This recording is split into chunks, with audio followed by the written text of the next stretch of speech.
Alright, yeah, welcome back to some more Magic Arena, and for this week's weekly deck series, by popular demand, we are coming back with another Legends list. However, we are changing it up a little bit to change with the times, of course. Esper Control is getting a little bit more frequent these days, so the old Red-White Legends list can't really keep up with Control too well, especially in Game 1. So we're actually changing it up a little bit, and we're going to be adding black to the list. So we're going to be playing Mardu Legends. If you want to check out the deck tech, then be sure to do so. The link will be down in the description below. But without further ado, let's get into the games, and I'll see you there.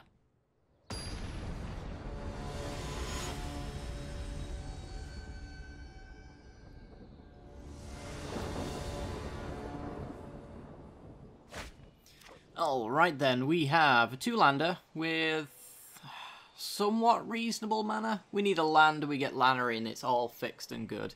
Otherwise we get like turn 2 Duress at the very least. I think being on the draw, this hand is keepable. Yeah, let's do it. We kind of need a black source, but Lannery will get us the treasure for the black. So we could be all good. And of course we have the white for Lannery. Not Lannery, sorry, Danither. So it's reasonable, but a wee bit sketchy. Is this mono blue tempo? It is. Okay. Depending on the state of their hand, which is basically how we win or lose in this game, we actually could win this coin flip of a match. It's less about the cards that we have and how we play them in this matchup. It's more about how many counters they have and can we run them out of them. Bad tempo player. Alright, good stuff. Alright. So, we get the opportunity to kill something or duress them. We could just top deck like Deafening Clarion and win on the spot. I'm tempted to duress them now because now they've got their guard down. We could take a counter from them or a dive down, which means that this Lava Core is more likely to resolve next turn anyway. So I think we'll just go and take our opportunity. Charter Course. Alright, so we leave them with a very bad hand. I would not take that if I was them. It is a pretty garbage hand. Alright. This deck does mulligan quite aggressively though, and should, given any opportunity to do so. So we could do Danither and then the end step Trickster us, or they could have the counter off the top deck as well. This could be Spell Pierce. I'm debating whether or not I want to play a creature down, worrying that this is Spell Pierce, or if I want to remove a creature now. I don't think it really makes a difference killing a creature at this point. And they're going to definitely end step Trickster to tap down our Danither, so they get that hit in, but from that point forward we get to smack them quite a fair bit. It could have been Blood Crypt Lava Coil here, just so that we don't have to shock this Blood Crypt in. But I think Danither going out now is probably for the best. Yeah, okay. So we've dodged, like, Wizard's Retorts and things of that nature.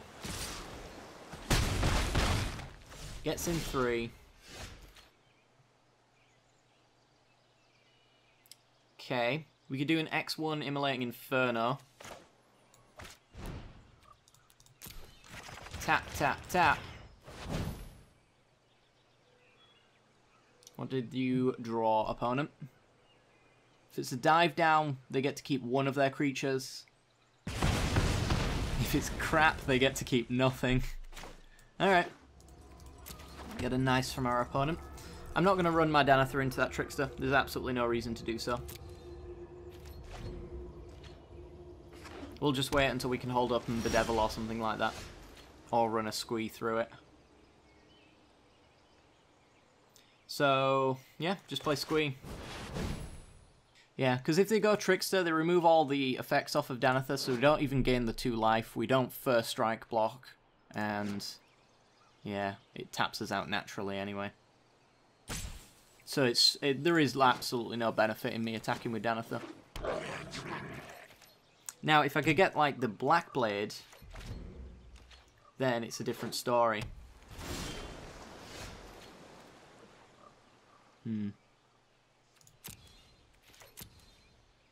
Yeah, get in with Squee. Pressure them that way. We keep the Lava Coil and the Bedevil for actual value creatures from our opponent. Merfolk, not Merfolk Trickster, sorry. Tempest Djinns and things with Curious Obsession attached to them. Storm Tamer is also a high value target. So yeah, we'll see if they want to block with that. I don't think I want to take any of their creatures. Could take Herald as like an unblockable threat, but I don't think that's worthwhile. Terramander also, we do have a fair few spells. We could turn that into a 5/5 easily enough. Let's attack through first, see what they end up doing. Because until we've gotten rid of the Storm Tamer, Vile Offering's not really that good, because we really... we don't technically have to target a creature, I suppose, but... Let's do Lannery. Just to get her out there. Maybe bait a counter spell. Yeah. Let's counter that as not to me. And we could get the Devil on the Storm Tamer now. I think it's worthwhile. It's effectively killing a counter spell. Sure. Same outcome. Just slightly worse off being tapped out. Top deck's a lands. Treasure map is wonderful. Alright, so continue the squee beats. Until that Trickster's out there, we can't attack with Anather. It's effectively a fog. But does not mean that we can't do anything with our turn. We go Treasure Map to set up our draws, basically topping any kind of removal. And this game is over. We will pressure eventually to get that Trickster out of there, and in which case Danither gets to start attacking. There's our pressure. So draw for the turn. And play Angrath. Game is over. Opponent cannot win. And scoops it up. Yep, they took a bad hand and they were punished thusly for it. Our hand wasn't even that great. The average mono blue tempo hand would have actually beaten ours, but they didn't take an average one. Right, let's go with Duress, Drill Bits, and Moment of Cravings. We want to attack the hand and we want to kill the creatures. So basically, that's going to be our entire deck, is doing all of that stuff. Let's go down Angrath. He's reasonable, but unlikely to resolve. Lyra, on the other hand, gets around Spell Pierce and blocks Tempest Djinns with the first strike damage, so very important there. The only thing we'd ever have to worry about is Merfolk Trickster tapping during combat to remove the first strike, so that Tempest Djinn could trade. So there is basically just that to worry about. Other than that, let's have a look-see. I'm not sure if Immolating Inferno's all that great, because we target creatures, which means that Storm Tamer can hit it. So I might go down the Immolating Inferno. It was really good in that game there, but it wasn't the average mono blue tempo kind of style. I think Vile Offering just doesn't have enough targets. You want something out of their deck to hit, at the very least. If you can't justify a card out of their deck to hit with Vile Offering, it's not worth bringing in. Although we do, of course, have the Lyras, but it's just, for the value that you're trying to get out of Vile Offering, it's just not there in this matchup. So we'll cut that one. 4 more cards to cut. I like Danither. I like Lannery. I like them all, to be honest. It could just be a trim. Like so.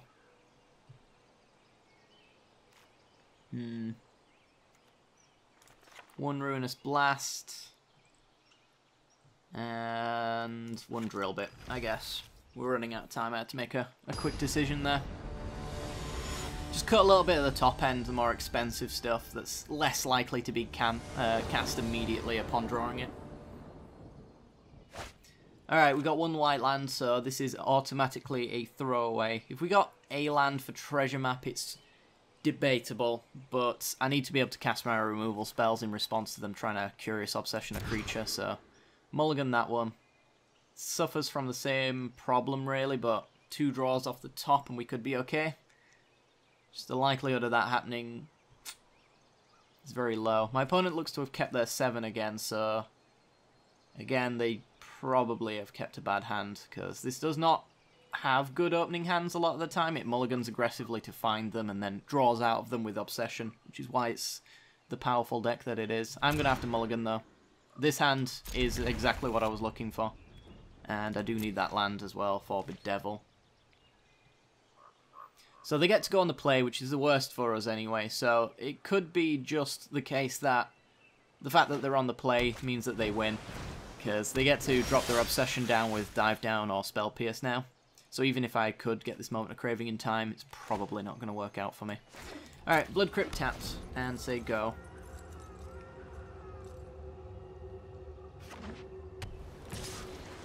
Miscloaked Herald, and Charter Course, tapping out, okay. Well, we could kill Miscloaked Herald here, or I could play the Treasure Map. It's all down to what he has in hand, whether or not he actually has the creatures to continue to pressure. So if you had the Curious Obsession, he could put it on with 2 mana open, which means he has double Dive Down, double Spell Pierce. He doesn't have Wizard's Retort, because this Merfolk isn't actually a wizard.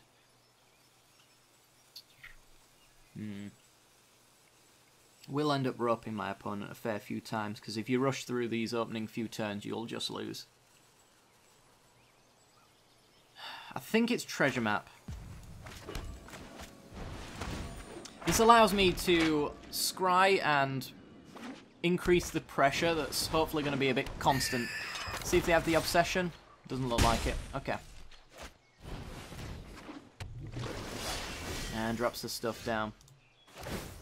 Yeah, if I can constantly pressure my opponent, it's hard for them to keep tempo. Definitely want to bottom the shock land. I'm already in a situation where I have to shock in a land. Drill bit is fine.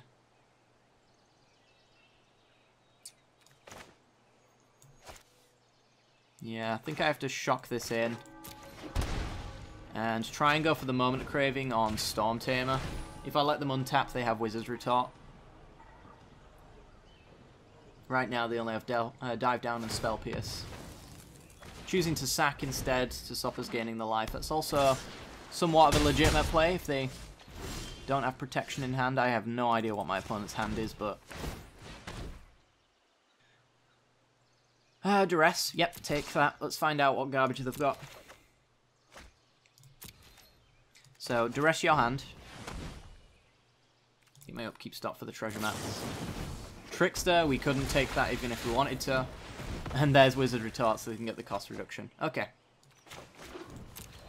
I think we're in a pretty good spot. Unless those 3 cards are really good.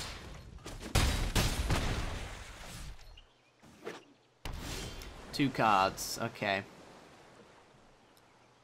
So let's tap like that. I do need to actually answer this board state, and Mortify is a way to do that.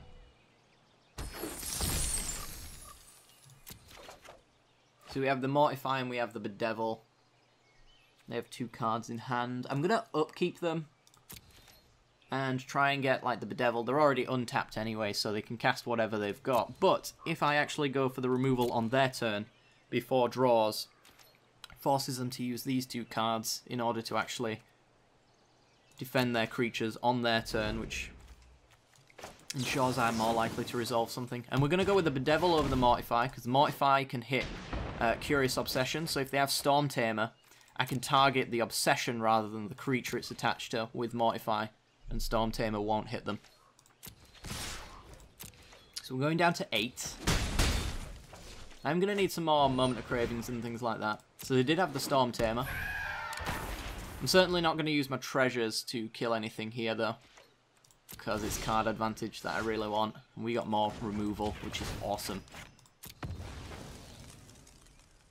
But we're going to need a little bit more pressure than just 1 removal spell per turn. Treasure Map is awkward. Again, I think it's Bedevil on Storm Tamer this time. Let me just get a stop on end step in case they go Merfolk Trickster, because I want to kill that. No, okay. Going down to 6. We technically have the Mortify here. if we really want it. It's worth a shot. It's game over if this resolves. Sadness if it doesn't. Okay. Okay. Well, that's a problem. Yeah, I think that's game. Drill bit their hand, see what they've got. I'm not sure if that Mortify there was actually a good play. And, well, their hand is too good for me to keep up with, so we'll just scoop this one up. Yeah, we needed to hit removal constantly and for them not to hit creatures constantly for us to actually flip that in our favour. Didn't end up being the case. Is there anything I'd change? I kind of really like Jaya's Immolating Inferno, if only for the way that this person actually played their deck. They were tapping out like crazy, so we actually could get the Immolating Inferno to deal 1 damage to 3 creatures, because they clearly aren't interested in protecting them. We never saw any Clarions. They would have been amazing. That was going to be a top deck of the century. Lyra would have been nice as well. Actually, Lyra off the top with the hand that they had would have been pretty much perfect. I think we go down this drill bit. I think 4 Duresses should cover it. Without being able to Spectacle, drill bit's a little less powerful, and the fact that we brought out one of our hasty creatures should mean that drill bit's a little less effective. I really do like hand disruption in mono blue though. I just don't think we can justify the drill bit in this case. It's more here for control, where tapping 3 mana out isn't really going to do us too much because they don't punish us from turn to turn. It's just one big turn that we try to keep them off of. I think we'd go like this.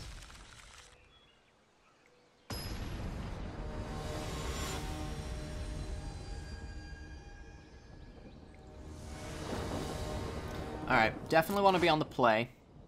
Got a Moment of Craving for 2, Deafening Clarion for 3, Black Blade if we don't need it. Don't need the Moment of Craving. Yeah, we'll take this one. If I can Storm out a Lannery as well, that's going to be really good. Get it. Storm it out. There's Storm Tamer, so we Moment of Craving the crap out of that. And we can play that. Okay. Which lets us run Lannery through the next creature. Presumably. Yep, going with the Opt. Our opponent keeps too many 7s. That's one way I could critique their playing of this deck. But as many of you who have played against Mono Blue Tempo might have guessed, there are just some auto-win games that no matter how you pilot it, you're going to win. Miscloaked Herald. And passes. So they don't have Wizard's Retort, but they could have Spell Pierce. So let's play around Spell Pierce. I want to get this Black Blade down. Because if they have Merfolk Trickster, then I want Lannery to not be a 2-2 when it comes down. Also, Deafening Clarion is very castable. Could be double Spell Pierce, but if it's double Spell Pierce, then good for them. So we have Black Blade here. No Wizard's Retort to worry about, no cancels of any kind. And now we get to equip Lannery. Even cracking a treasure to get the extra +1/+0. And it's Trickster or bust for pretty much the rest of this game. Maybe they have Blink of an Eye. It's possible, I suppose. Alright, get swinging. If they can't deal with this, though, it is the tempo swing of our dreams and they can't keep up with it. The idea behind this deck is they're supposed to get a threat down early and then maintain it, which is why, like, unblockable 1/1s that draw cards are a legitimate threat, because they are both something that will kill you eventually and quicker as the time progresses, but it also draws you into counter spells along the way. Can't be blocked by green creatures. Yep, don't care. Bedevil. Alright, well, tap land. And we'll just Bedevil the Mistcloaked Herald. 0-5 means nothing to me, and if they put a Curious Obsession on it, then so be it. So we got 9 damage there. Doesn't really change much. Pass the turn. 3, 4, 5, 6, 7, 8, 9. On the attack, we have the City's Blessing for Archer Veraska. So, yeah, +2, -2, which lets them loot when they deal combat damage. So, they get to draw and discard to find an answer to Lannery Storm as a 7/7. I'm doubtful that they've got an answer there, but they basically have to chump block for the rest of the game at this point. It's possible I should have kept in the Lannery Storm because this is like the god draw of the century, and pulling this off on the play is reasonably easy. They've got the Merfolk Trickster, okay. So we avoid the City's Blessing for a turn. We could play Black Blade and Legend Rule it for the City's Blessing, but I don't think it's worthwhile. Could also Clarion, kill Trickster. Again, not sure it's worthwhile. They have to keep this up though. Let's see if they can do that. They have to keep this up through double Clarion as well.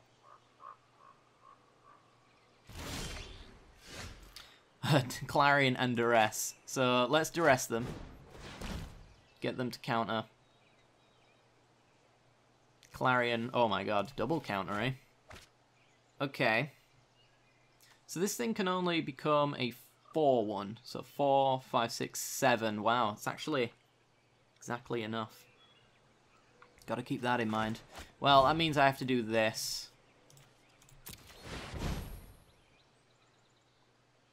Which they'll counter. Actually, have they got... They've got Terramander mana. Fair enough.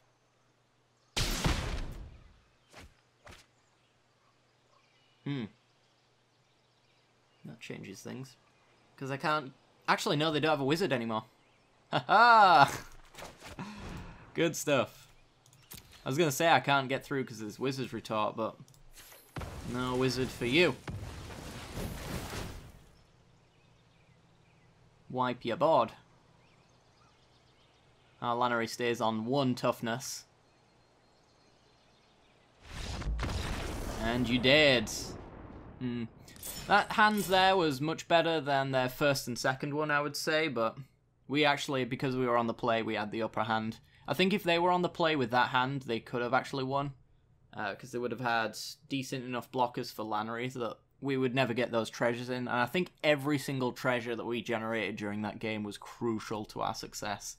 It literally went as perfect with no mistakes whatsoever to be made in order to make that matchup work out for us. But yeah, hope you guys enjoyed this one. If you have, then be sure to like, subscribe, hit that little bell icon so you get notifications when I release videos in the future. All of that kind of support helps out the channel a great deal, and I greatly appreciate anyone who decides to do so. Thank you very much for watching, and we will be back later on in the week for some more Mardu Legends. Alright guys, see you next time.